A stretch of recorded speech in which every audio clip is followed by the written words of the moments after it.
नमस्कार मित्रांनो, विविध माहिती संग्रह चॅनलमध्ये आपले स्वागत आहे.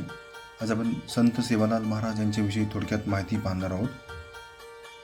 15 फेब्रुवारी 1739 रोजी सुवर्णकोप्पा टाका कर्नाटक येथे संत सेवालाल महाराज यांचा जन्म झाला. सेवालाल महाराज बंजारा समाजाचे संत होते. बुवाबाजीला कधीच थारा त्यांनी दिला नाही.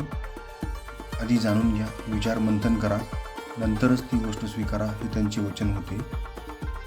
देव मंदिरात नाही, माणसात आहे, अशी शिकवण त्यांनी दिली.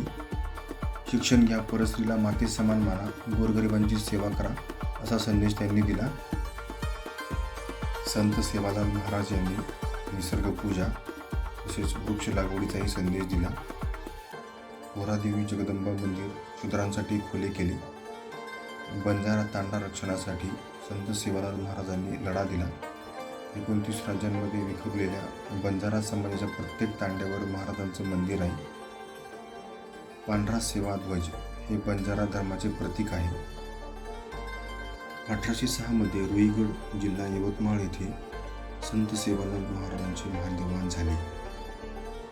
धन्यवाद मित्रांनो, संपूर्ण व्हिडिओ पाहिला त्याबद्दल. व्हिडिओ आवडला असेल तर लाईक, शेअर आणि सबस्क्राईब करा.